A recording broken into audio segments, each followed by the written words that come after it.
Ladies, thank you so much for coming today. The class is dedicated, and I have my, sorry, is dedicated לרפואה שלמה Adel Miriam Bat Michal Aliyah.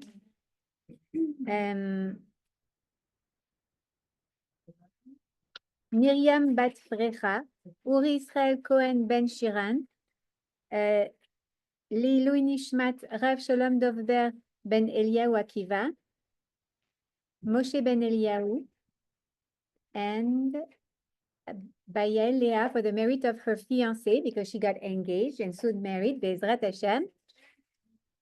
For the merit of her fiancé, Gil Ben Liora, for always striving to grow and become stronger in the Torah, and for the refuah shlema of Ori Israel Cohen Ben Shiran. Oui, merci beaucoup. Je peux le lire ici. Oui, oui, voilà. Okay. And this is Teilim Chaf for Adel Miriam Bat Michal Aliyah. למנצח מזמור לדוד, יענך אדוני ביום צרה, ישכבך השם אלוהי יעקב, ישלח עזרך מקודש ומציון שדך, יזכור כל מנוחתך ועולתך ידשני סלע. ייתן לך כלבבך וכל עשתך ימלא, נרננה בשבתך ובשם אלוהינו נדגול. ימלא אדוני כל משאלותיך, עתה ידעתי, כי יושיע אדוני משיחו, יענהו משמי קדשו בדברו, ישע ימינו, אלה ברכב ואלה בסוסים, ואנחנו בשם אדוני אלוהינו נזכיר, המה קראו ונפלו, ואנחנו קמו ונתעודד. אדוני הושיע המלך יעננו ביום קראנו.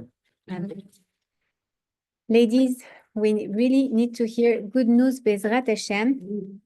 So before we start that class on Jewish marriage, which is so important, I want to tell you that I'll offer during the summer some catch-up classes because this class comes right after very inspirational speakers. And so we have missed already a few classes. So let's try to see if we can continue over the summer, even though the Midrasha will be finished, but it's very important to really wrap up this important part of the Shana Rishona, of the first year of our curriculum of the Midrasha. First of all, I just want to let you know that June 8th is a very important date because it is our Global Le'alot celebration, graduation for the students of the Midrasha, and a celebration for all the other groups that you may not know, but we have classes all over the week. So we'll have the different groups gather at my house, and we'll have a very nice dinner with music, with entertainment, with Divrei Torah, and with each one of you, Bezrat Hashem, celebrated, because it's very important to celebrate our growth, Bezrat Hashem. So 2 weeks ago, or 3 weeks ago, I don't even know when, we were speaking about the ideal relationship. And if you remember well, we were discussing the sensorial, the differences between men and women. We were saying because man was created from dirt, from matter, essentially, right? He is very, very sensitive to whatever is sensorial. And we were saying, basically, we have a very different understanding of his way of perceiving the world. Through our lens of feminine energy, we perceive the world in a different way. Why? Because we were created from a being that had already received an spiritual, a less physical being, a part of the being, sorry, the neshama. So we have the man who comes from matter, essentially, and then he receives the neshama, and therefore he's very deeply connected to whatever sensorial stimuli, okay? Whereas the woman was created from a being that was already spiritual, and therefore when she was separated, somehow her connection to the physical is less important. Let's take less important than the male, okay? I'm going to give the example of a magnet. You know, like you have different strengths of magnets, we are also attracted by the senses. The senses also have an impact on us, on our desires, on our needs, on our drives, on our yetzer, right? But in a different way.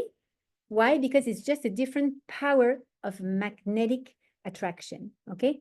So let's say that for a man, those 5 senses that we described last time are really a powerful drive. They can't really resist it. And that's why we see in many cases, when you see a man that, for instance, can we say succumbs? Yeah? Succumbs, his desires, succumbs to, thank you. His desires to be with another woman that is not his wife, lo alenu. What happens? Many times it's illogical. This choice is illogical because he's going to lose not only his family, but many times his friends.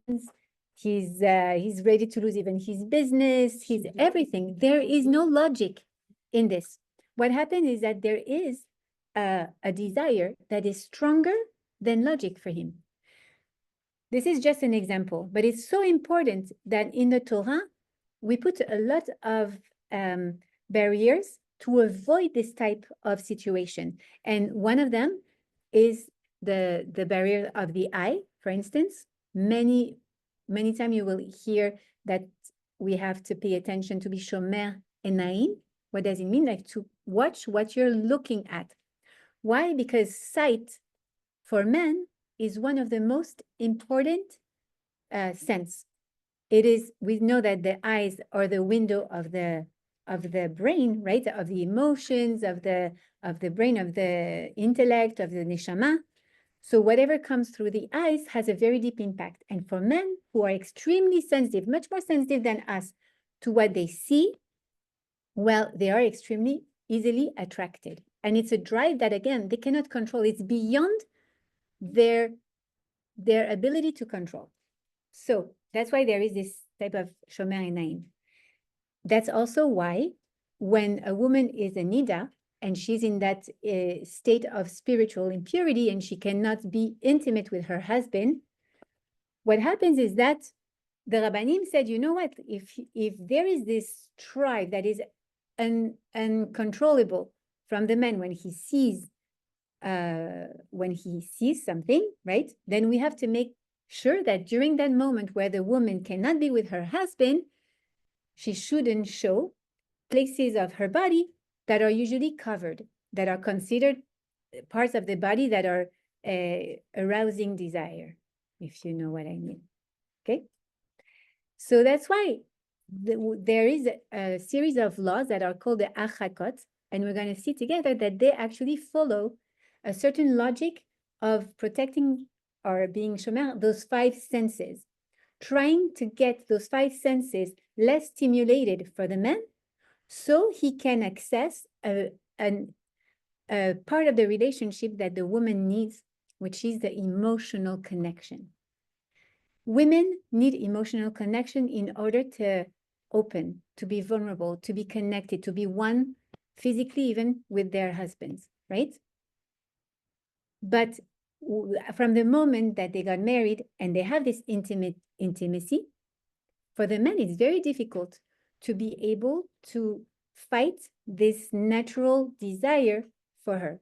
Right away, if he sees, for instance, like a part of her body that is usually covered, it's stronger than his will. Like he will immediately think about intimate connection. Okay, I say it nicely with nice words, but you know what I'm talking about. And he will right away move to another place in his mind. But the woman, she needs that moment. She needs that period of time where she connects, like when she was a kala and he was a chatan, and they were speaking over the phone about all the nice things of life, and they were friends, they were building up on their relationship. We need that, and we know that, right? Because we're only women here. So this is why during that period, that moment of nida, HaKadosh Baruch Hu is going to make sure that during this time of the cycle, they can build up on being friends, on being, in French, we say complice. How would you say that? Cómplice, pero en inglés, accomplice, partners, okay? That, you know, they're buddies, like that they build, thank you so much, that they build this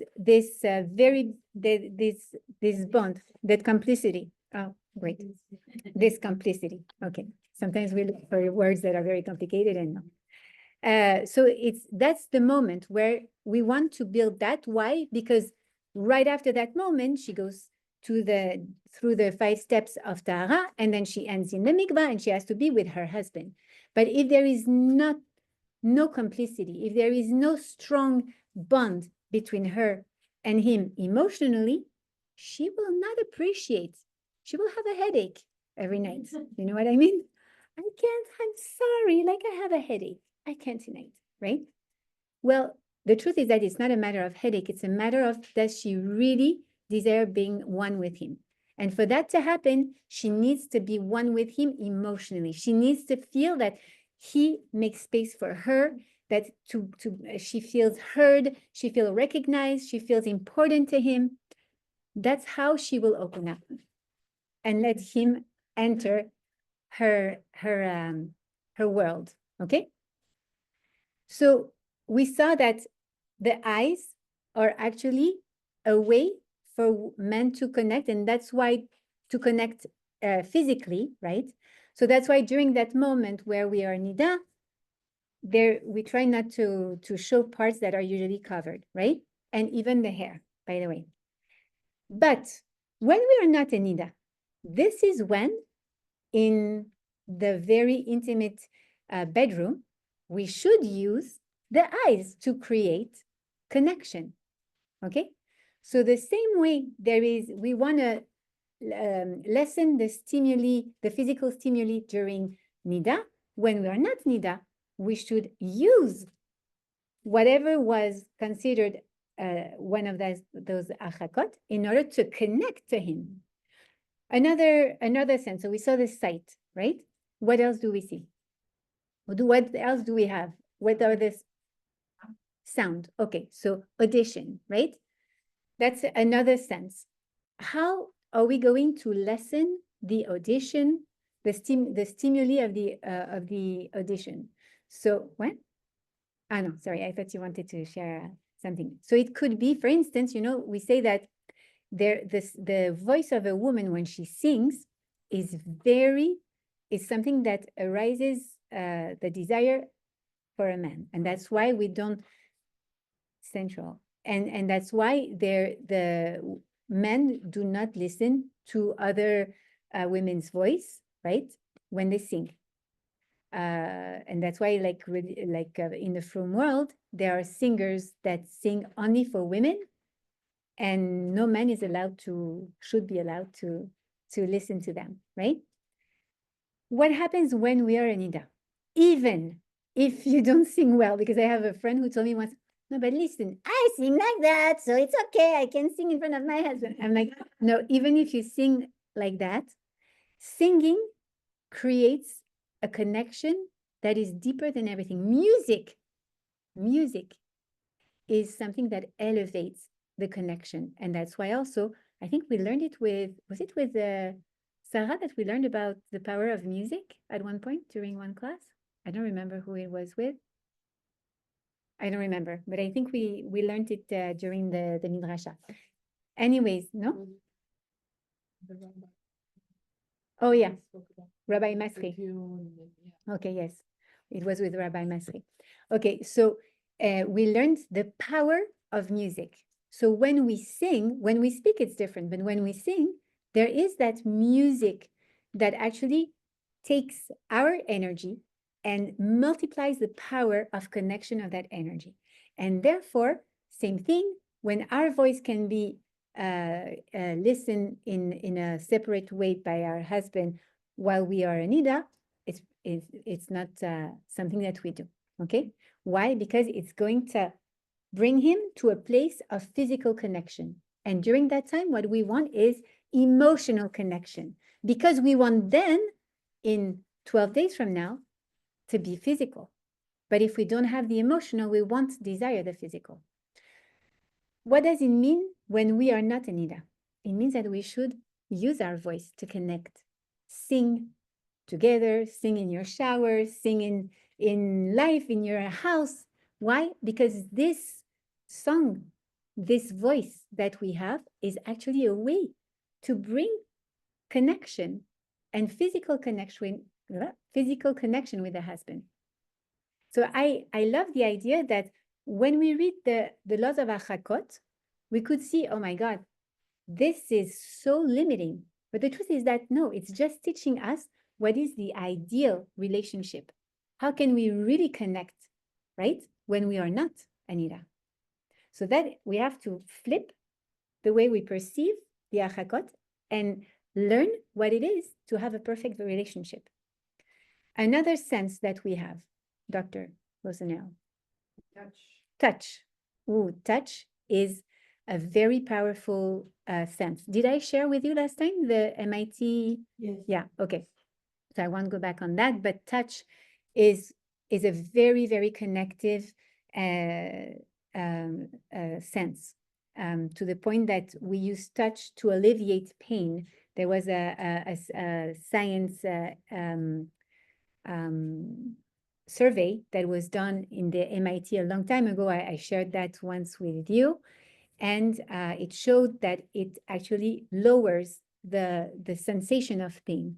And personally, I know that since I'm a little girl, whenever I'm scared or I'm going to give birth or anything, I always want someone to hold my hand. Why? Because somehow, like, it's a relief to feel the hand of another human being relieves.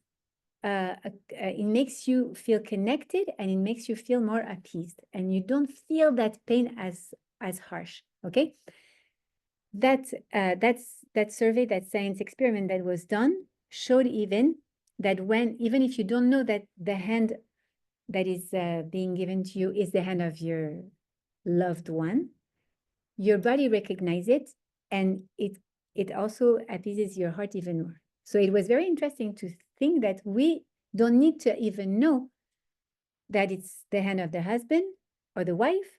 Just the touch of it is making a special chemical reaction that creates a hormone that calms down, right?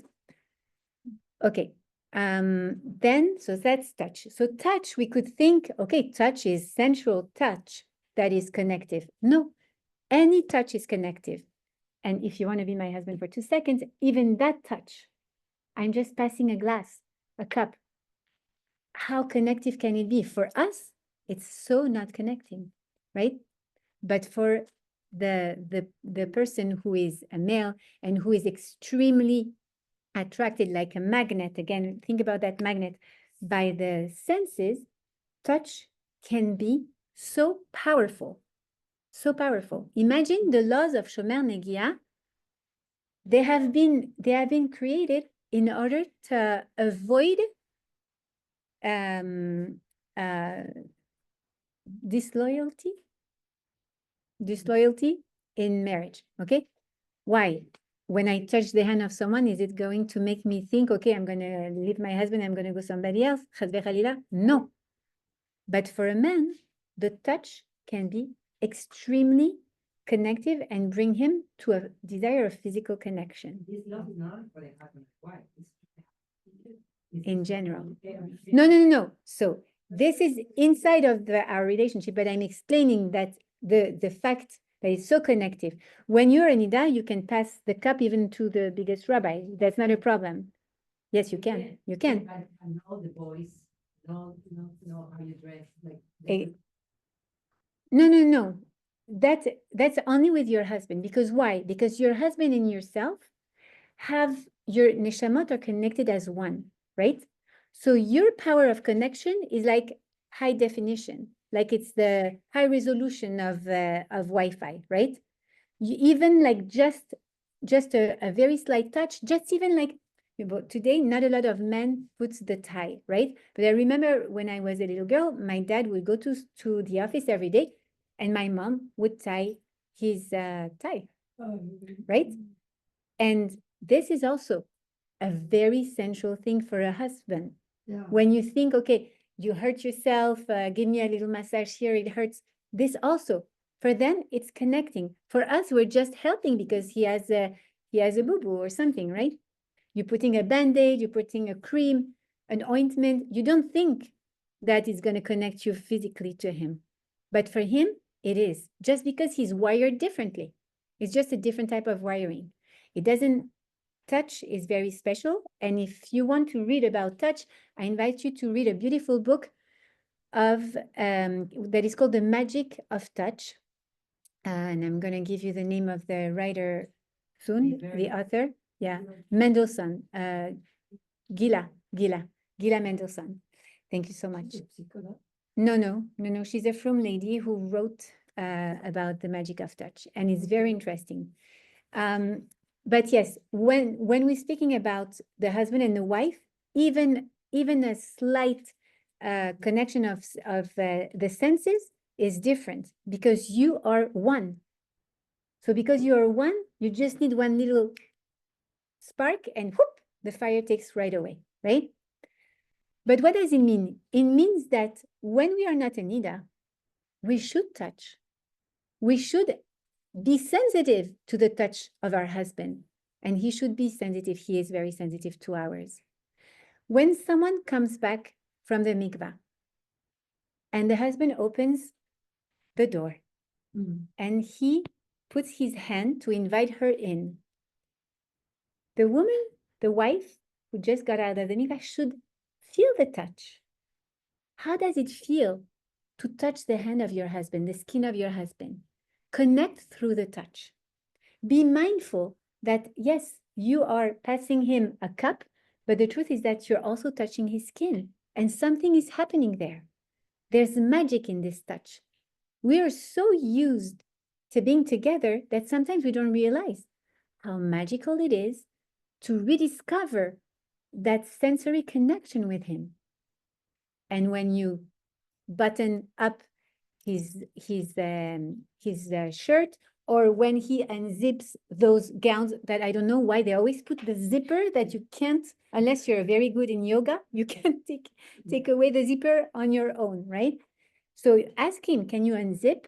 And of course, it's a connective act, right? Every touch is connective, but we have to be mindful. And being able to have 12 days without that touch, when we come back together, we actually have to appreciate it. Appreciate what it creates. Be mindful, just like when you do a meditation, and you can actually do a meditation. Say to your husband, you know what, like, let's just meditate on the touch. Yeah, but give me your hands. Look at me in the eyes. And let's say nothing. Just touch each other. Or close your eyes and try to discover his features with your hands, right? And let him do that to you. This is a beautiful way to connect with your husband, to be one with your husband in a physical way. But for that, you have to build up during the nida moment, right? Through that emotional connection. Now, so we saw hearing, sight, touch, what else? Smell. Smell can be very disconnecting. No, I'm kidding. So what about smell? There is a beautiful thing about smell. Smell is the only sense that was not involved in the chet of the Etz Hadat, and therefore of the original sin. So therefore, it is super connective, the smell. And it's very linked also to the essence of our neshama, because we breathe the breath of life, right? The nishmat chaim. And at the same time, this is the same organ that breathes your neshama in. And at the same time, breathe is the smell, senses the smell. So there is a very connective sense in the smell. And so what are we going to do?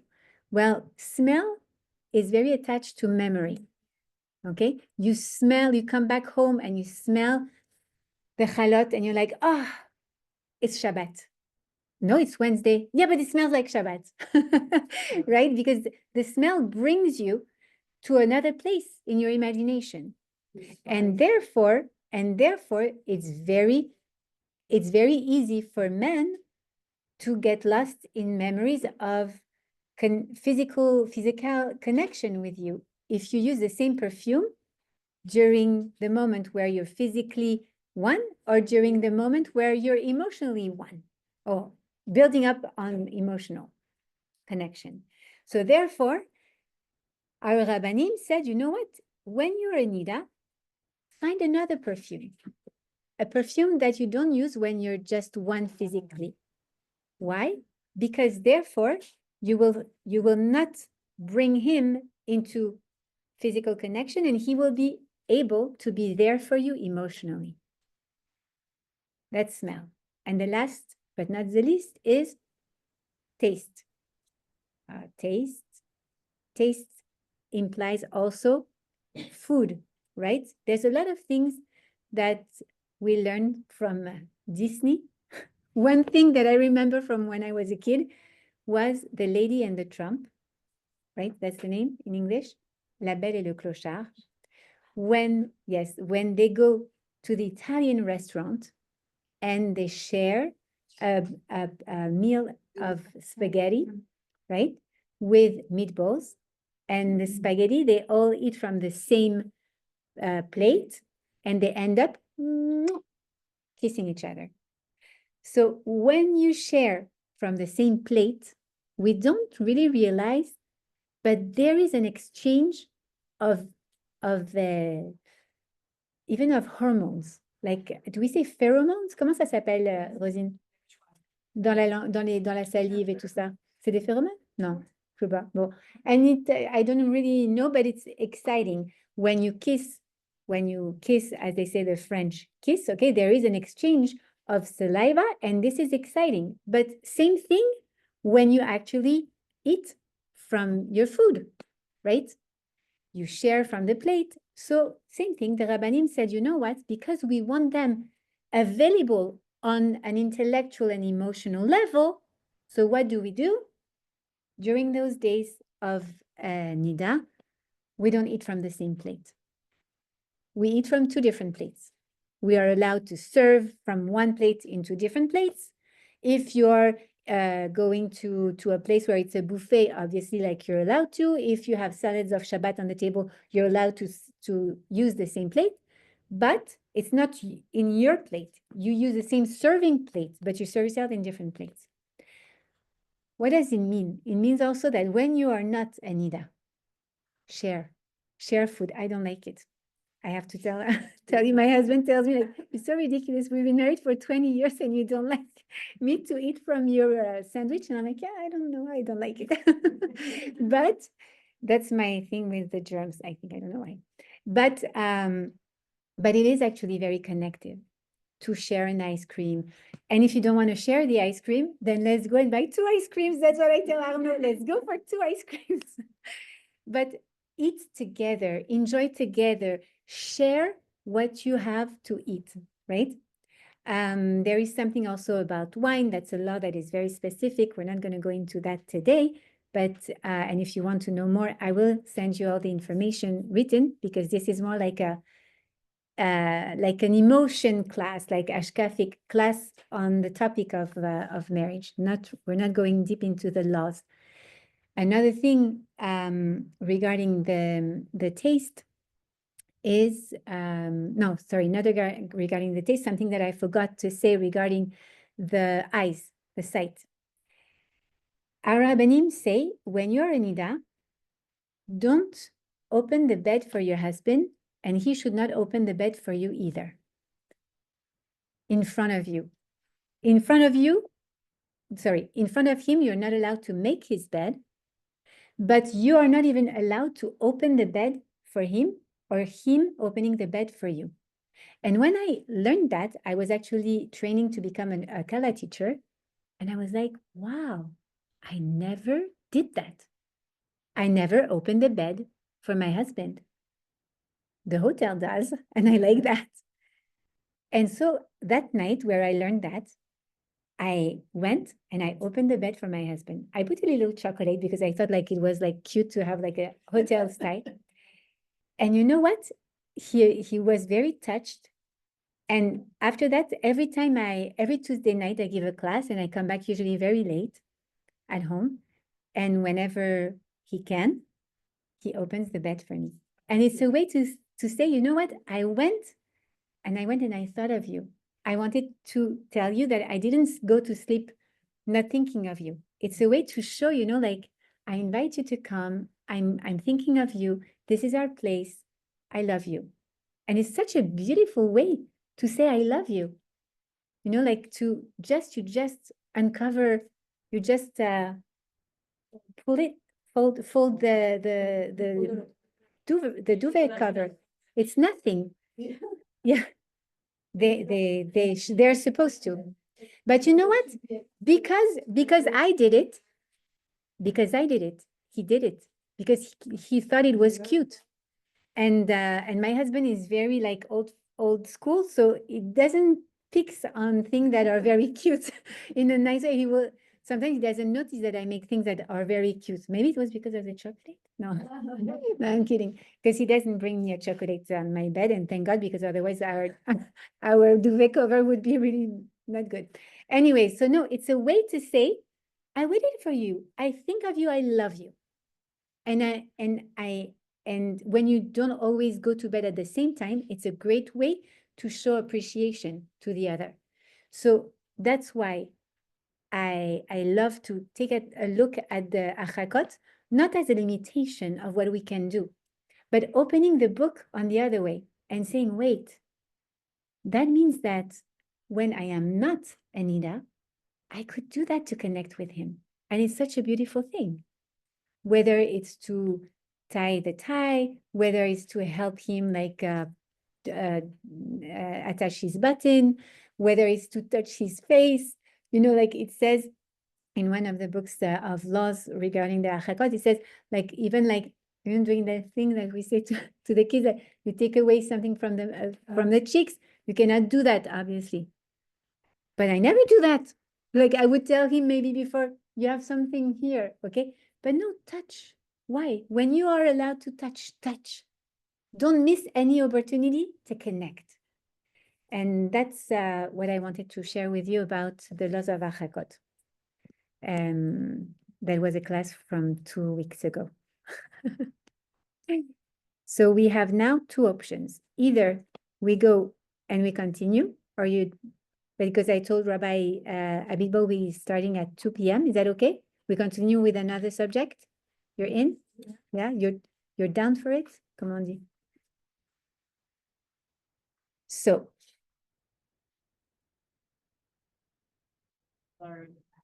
please, let's go. Bye. I got a book, but I don't know. So maybe it's this one. Is this one? Thank you.